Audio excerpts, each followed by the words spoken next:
Praise the lord. చాలామంది పాటలు పాడడానికి ఇష్టపడరు. పాటలు పాడుతున్నప్పుడు కొంతమంది బోరింగ్‌గా ఫీల్ అవుతుంటారు. ఇన్ని పాటలెందుకు అనే ప్రశ్న కూడా కొంతమందిలో కలుగుతూ ఉంటుంది.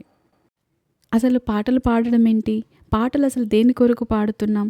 ఏ సమయంలో పాడాలి? అనేది మనం వాక్యంలో చూద్దాం ఒకసారి. యేసుప్రభు వారు అనేక సార్లు కృతజ్ఞతాస్తుతులు చెల్లించినట్లుగా బైబిల్ గ్రంథంలో మనం చూస్తూ ఉంటాం. కానీ స్తుతి పాటలు పాడిన ఒకే ఒక సందర్భం ఈరోజు మనం ఒక్కసారి చూద్దాం. మత్తయి సువార్త 26వ అధ్యాయం 30వ వచనం చూసినట్లయితే, అంతటా వారు కీర్తన పాడి ఒలీవల కొండకు వెళ్ళిరి.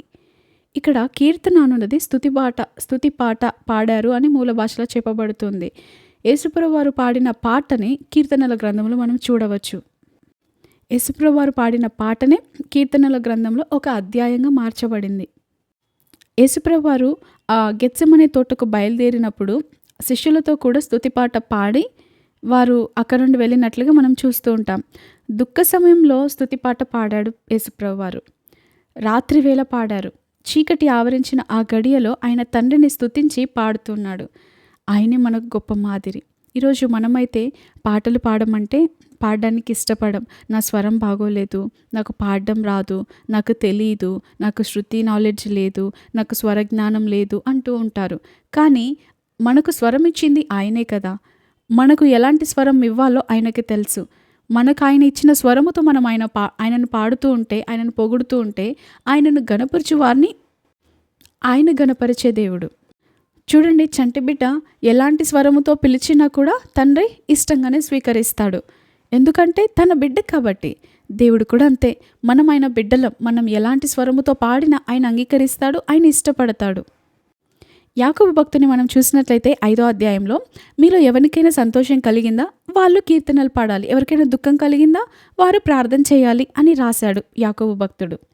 కానీ మనం యేసుప్రభు వారిని చూసినట్లయితే ఆయన మరణానికి అప్పగించబడబోతున్న దినం అది. ఆయన మరికొద్ది గంటల్లో చనిపోబోతున్న దినము ఆయనకు తెలుసు. కానీ ఆ దుఃఖ సమయంలో కూడా ఆయన పాటలు పాడుతున్నాడు. మరి యాకోబు భక్తుడు ఇలా రాశాడు కదా, సంతోషం కలిగితే పాటలు, దుఃఖం కలిగితే ప్రార్థన. కానీ యేసుప్రభు వారు ఆ దుఃఖ సమయంలో పాటలు పాడుతున్నాడు. ఎందుకంటే పౌలు శీలలను కూడా మనం చూడవచ్చు. వారు ఆ లోపలి చెరసాల్లోనికి వేయబడ్డారు. ఆ లోపలి చెరసాల్లోనికి త్రోసిపుచ్చబడ్డారు. కానీ ఆ అవమానం నొందిన ఆ రాత్రి గడియలో, ఆ దుఃఖ సమయంలో, ఆ బంధించబడిన వేళలో వారేం చేస్తున్నారు? కొద్ది సమయమే ప్రార్థించారు అంతే. జస్ట్ ప్రారంభ ప్రార్థన చేసి తర్వాత సమయం అంతా పాటలు పాడారు. మనం చాలాసార్లు స్తుతి అని చెప్తూ ఉంటాం. పాటలు పాడడం అంటే ఏంటంటే స్తుతిలో ఒక భాగమే పాటలు పాడడం. స్తుతిలో ఒక భాగమే ఆయన గుణగణాలను ఎత్తిపట్టి ఆయనను మహిమపరచడం. స్తుతిలో ఒక భాగమే ఆరాధించడం. స్తుతిలో భాగాలే ఇవన్నీ కూడా. అక్కడ ఆ రాత్రి వేళలో, ఆ దుఃఖకరమైన సమయంలో పౌలు శీలలు ఏం చేస్తున్నారు? పాటలు పాడుతున్నారు. ఎందుకు అంటే యేసుప్రభు వారైనా, పౌలు శీలలైనా, బైబిల్లో భక్తులందరూ కూడా వారికి శ్రమ కలగగా వారు దాని శ్రమను శ్రమగా చూడలేదు, కానీ దాన్ని గొప్ప సాక్ష్యంగా చూశారు. గొప్ప మహిమ ఇవ్వబోయే పరిస్థితిగా ఎంచారు. ఎందుకంటే పౌలు భక్తుడు అంటాడు కదా, ఈ అల్పకాల శ్రమలు ఏ పాటివి, నువ్వు ఇవ్వబోయే ఆ గొప్ప మహిమ ముందు అంటాడు. వారు జీవితంలో శ్రమలు అనుభవిస్తే వెంటనే కృంగిపోలేదు.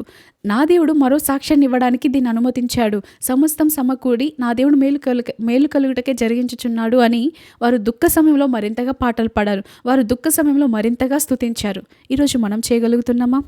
ఈరోజు అన్నీ బాగున్నప్పుడే మనం చేయలేకపోతే దుఃఖ సమయం ఎదురైనప్పుడు కృంగిపోతాము. అన్నీ బాగున్నప్పుడు చేయగలిగిన వాడు దుఃఖ సమయంలో కూడా మరింతగా చేయగలుగుతాడు.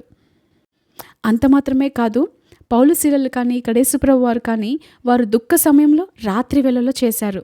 నిజంగా అన్నీ బాగున్నప్పుడు చేసిన స్తుతికి ఒక ఫలితం వస్తే, దుఃఖ సమయంలో చేసే స్తుతికి రెండంతల ఫలితం వస్తుంది. వెలుగులో ఉన్నప్పుడు చేసిన స్తుతికి ఒక ఫలితం వస్తే, రాత్రికాల సమయంలో చేసే స్తుతికి రెండంతల ఫలితం వస్తుంది. రాత్రికాల సమయంలో అందరూ లైట్స్ ఆఫ్ చేసి పడుకుంటారు, నిద్రపోతూ ఉంటారు. కానీ ఒక్క ఇంటిలో లైట్ వెలుగుతూ ఉంటే మెలకుగా ఉన్న వారి దృష్టి ఆ ఇంటి మీదకి వెళ్తుందా లేదా? సేమ్ అంతే. అందరూ నిద్రపోతున్నప్పుడు ఒక్క వ్యక్తి మాత్రమే మెలుకునే ఉండి ఆయనను స్తుతిస్తుంటే ఆయన చూడకుండా ఉంటారా? ఆ నిద్రను పక్కన పెట్టేసి, ఆ తిండిని పక్కన పెట్టేసి జాగారం చేస్తూ దేవునితో గడుపుతూ ఉంటే దేవుడు చూడకుండా మానేస్తాడా? ఆయన చూడకుండా ఉండడానికి ఆయన దృష్టి మాంద్యం కాలేదు. రాత్రి వేళలో స్తుతించే వారికి సహాయం చేయకుండా ఉండడానికి ఆయన హస్తము కొరచ కాలేదు. ఆయన చెవులు మందము కాలేదు మన ప్రార్థనలు వినకుండా ఉండడానికి. మనము చేసే ప్రతీదీ రికార్డ్ చేస్తున్నారు దేవదూతలు. ఆ రికార్డింగ్ తీసుకెళ్ళి దేవుని సన్నిధిలో పెడుతూ ఉంటారు. దేవుడు దానికి ప్రతిఫలం ఇస్తూ ఉంటారు. ఈరోజు మలాకి గ్రంథంలో మనం చూడవచ్చు, మనం మాట్లాడే ప్రతి మాటను దేవుడు రాస్తున్నాడంట.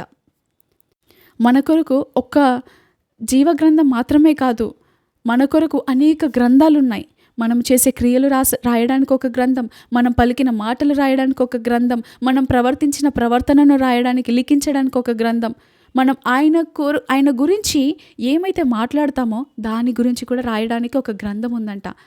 మనం ఆయనను స్తుతించిన స్తుతి మాటలు ఆ గ్రంథంలో లిఖించబడతాయి. దాన్నే జ్ఞాపకార్థాల గ్రంథం అంటారు. ఆ జ్ఞాపకాల గ్రంథం మనం పరలోకం వెళ్ళిన తర్వాత తెరవబడితే దేవుని గురించి మాట్లాడిన మాటలు అందులో కనబడతాయా? దేవుని స్తుతించిన మాటలు అందులో కనబడతాయా? దేవుని సన్నిధిలో ఇతరుల కొరకు విజ్ఞాపన చేసిన మాటలు కూడా ఆ గ్రంథంలో రాయబడతాయి. ఇతరుల కొరకు ఏమైనా మనం విజ్ఞాపన చేస్తున్నామా? దేవుడు చాలా ఇష్టపడే గ్రంథం జ్ఞాపకాల గ్రంథం.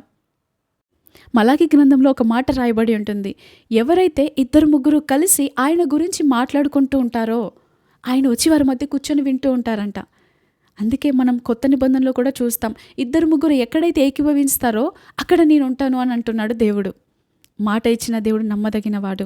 2-3 కలిసి స్తుతిస్తూ ఉంటుండగా, 2 కలిసి భూమి మీద దేన్నైతే బంధిస్తారో అది పరలోకంలో బంధించబడును, దేన్నైతే విప్పుతారో అది పరలోకంలో విప్పబడును. అందుకే కలిసి చేసే స్తుతిలో ఎంతో శక్తి ఉంది. ఉదయకాలంలో కలిసి చేసే స్తుతిలో ఎంతో శక్తి ఉంది. రాత్రి కలిసి చేసే స్తుతిలో ఎంతో శక్తి ఉంది. వ్యక్తిగతంగా చేసే స్తుతిలో కూడా ఎంతో శక్తి ఉంది. కానీ ఒక్కరు వెలగడం వేరు, 2 కలిసి ఒకే చోట వెలగడం వేరు. ఒక్క వెలుగు కొంతవరకు వెలుగుతుంది, కానీ 2 కలిసి వెలుగుతూ ఉంటే ఒకే చోట మరింత ప్రకాశవంతంగా ఉంటుందా లేదా ఆ వెలుగు? సేమ్ అంతే. 2 కలిసి ఉదయాన్నే లేచి భార్యాభర్తలు కానీ, కుటుంబ సమేతముగా కానీ, ఫ్రెండ్స్గా కానీ, మన పార్ట్నర్స్తో కానీ మనం ఎప్పుడైతే కలిసి స్తుతిస్తామో, ఏకీభవిస్తామో దేవుడు వారి దగ్గర ఉంటారు. ఏం మాట్లాడుకుంటున్నారా అని దేవుడు వింటూ సంతోషపడతాడని మలాకి గ్రంథంలో ఉంది. ఈరోజు జీవ గ్రంథంలో మన పేరు రాయబడింది అని చాలా సంతోషిస్తూ ఉంటాము. జ్ఞాపకాల గ్రంథం మనం పరలోకం వెళ్ళిన తర్వాత తెరవబడితే ఆ జ్ఞాపకాల గ్రంథంలో దేవుడు చూసినప్పుడు సంతోషిస్తాడా, బాధపడతాడా? ఎన్ని పేజెస్ మనం దేవుని కొరకు మాట్లాడిన మాటలు అందులో రాయబడతాయి. ఎన్ని పేజెస్ మనం ఈరోజు నింపుతున్నాము. మనకు తెలుసు స్తుతి గంప, ఆ యొక్క సమస్యల గంప గురించి. మనం ఎప్పుడైతే స్తుతి గంప నింపుతామో సమస్యల గంప మాయమైపోతూ ఉంటుంది. మన స్తుతి గంప ఎంతవరకు నింపాం? మన జ్ఞాపకాల గ్రంథంలో ఎన్ని పేజెస్ మనం నింపాం ఈరోజు? సమస్య సమస్య సమస్య అని చాలాసార్లు బాధపడుతుంటాం. అసలు సమస్య ఎందుకు వచ్చింది, అది పోవాలంటే ఏం చేయాలి, అన్నీ మనకు తెలియజేయబడుతున్నాయి కదా. మరెందుకు ఇంకా ఆలస్యం చేస్తున్నారు? నిజంగా సమస్య నుండి విడుదల పొందాలి అన్న పట్టుదల ఉన్నవారు స్తుతిస్తారు తప్పకుండా. స్తుతిస్తే ఏం జరుగుతుందిలే అన్న అవిశ్వాసం ఉన్న వాళ్ళు స్తుతించలేరు, ఆ సమస్యలోనే ఉండిపోతారు. ఆ సమస్య మరింత అధికమవుతుంది. ఈరోజు మీరు నిజంగా సమస్య నుండి బయటపడాలని ఆశపడుతున్నారా? అయితే జ్ఞాపకాల గ్రంథంలో మీ పేజెస్ని నింపండి, మీ యొక్క స్తుతి గంపను నింపండి. సమస్యలు మంచు వలె కరిగిపోతాయి. అన్నీ బాగున్నప్పుడు మాత్రమే కాదు పాటలు పాడడం, కష్ట సమయాల్లో కూడా, దుఃఖాలు ఎదురైనప్పుడు కూడా, నష్టాలు ఎదురైనప్పుడు కూడా, బాధ, కృంగుదల ఏది ఎదురైనా కూడా ఆ బాధకు ప్రతిగా దాని ప్లేస్లో రిప్లేస్ చేయండి స్తుతించడాన్ని. బాధపడితే ఏమీ రాదని మనందరికీ తెలుసు. ఆ బాధకు బదులుగా స్తుతి చేయండి. ఆ కృంగుదలకు బదులుగా స్తుతి చేయండి. ఆ ఏడవడానికి బదులుగా స్తుతి చేయండి. ఇతరుల గురించి వ్యర్థంగా మాట్లాడడానికి బదులుగా స్తుతి చేయండి. ఆ ఫోన్స్లో రీల్స్ చూడడానికి బదులుగా స్తుతి చేయండి. మీ జీవితం ఎందుకు మార్చబడదు? మీ జీవితంలో ఎందుకు దేవుడు కార్యం జరిగించాడు? అందరి జీవితంలో జరిగిస్తున్నాడు దేవుడు, నా జీవితంలో అన్యాయస్తుడిగా ఉన్నాడు అని చాలామంది అనుకుంటూ ఉంటారు. దేవుడు అన్యాయస్తుడు అసలే కాదు. దేవుడు నమ్మదగినవాడు, దేవుడు న్యాయవంతుడు, దేవుడు న్యాయము జరిగించే దేవుడు. దేవుడు మీ పక్షాన పోరాడాలి, దేవుడు మీ పక్షాన కార్యాలు జరిగించాలని మీరు ఆశపడుతున్నట్లయితే ఆయనను స్తుతించండి. ఆయనను స్తుతించడానికి దేవుడు మిమ్మల్ని చేశాడు. మీరు సమస్యలో ఉండడానికి, బంధకాల్లో ఉండడానికి, కృంగుదల్లో ఉండడానికి, ఏడుస్తూ కన్నీరు కారుస్తూ ఆ 4 గోడల మధ్యనే ఉండడానికి దేవుడు మిమ్మల్ని చేయలేదు. అప్పుల్లో కూరుకుపోయి ఏం చేయాలో దిక్కుతోచని పరిస్థితిలో ఉండడానికి దేవుడు మిమ్మల్ని సృజించలేదు. దేవుడు మీరు అత్యధిక విజయం పొందిన వారిగా, పైవారిగా, తలగా ఉండాలని దేవుడు మిమ్మల్ని చేశాడు. మీరు సంతోషంగా ఉండాలని దేవుడు మిమ్మల్ని చేశాడు. ఎప్పుడు మనం స్తుతిస్తామో అప్పుడు సంతోషంగా ఉంటాం. ఎప్పుడు మనం స్తుతిస్తామో అప్పుడు కోల్పోయిన సమస్తాన్ని తిరిగి పొందుకోగలుగుతాం. స్తుతించువాడు స్వతంత్రించుకోగలుగుతాడు, స్తుతించువాడు స్వాధీనపరుచుకోగలుగుతాడు, స్తుతించువాడు సంతోషంగా ఉండగలుగుతాడు, స్తుతించువాడు సమాధానంగా బ్రతుకుతాడు. ఈరోజు కుటుంబంలో సమాధానం లేదా? ఎటు చూసిన సమస్యల, మూయబడిన ద్వారాల, అవకాశాలన్నీ కోల్పోయారా? అయినా పర్వాలేదు, ఆలస్యమేమీ అవ్వలేదు. ఆ అవకాశాలన్నీ తిరిగి పొందుకోగలిగేలా చేసేది ఆయనను స్తుతించినప్పుడు. ఆయనను స్తుతించినప్పుడు మీరింతవరకు ఏదైతే కోల్పోయారో, మీ జీవితంలో సంతోషం కోల్పోయారేమో, ఆరోగ్యం కోల్పోయారేమో, ఆర్థికంగా నష్టపోయారేమో, వాటన్నింటిని దేవుడు తిరిగి ఇవ్వగలిగిన సమర్థుడు మీరు స్తుతించినప్పుడు మాత్రమే. మీరు స్తుతిస్తే మీ సమస్యల గంప మాయమైపోతుంది. మీరు స్తుతిస్తే సమస్యలు మంచు వలె తొలగిపోతాయి, కరిగిపోతాయి. మీరు స్తుతిస్తే ఇతరులకు ఆశీర్వాదకరంగా మారుతారు. ఆయన ఆశీర్వాదాలకు వారసులుగా ఉండడానికి మనల్ని పిలిచాడు. ఆయనను ప్రేమించు వారి కొరకు ఆయన సిద్ధపరిచించిన మేలు ఎంతో గొప్పది. ఆ మేలును మీరు స్వతంత్రించుకోవాలి అంటే ఆయనను స్తుతించినప్పుడు మాత్రమే సాధ్యమవుతుంది. మీరు స్తుతిస్తే నిశ్చయముగా దేవుడు మీ జీవితంలో కార్యం జరిగించి మీ సమస్యను సాక్ష్యంగా మారుస్తారు. ఆమేన్.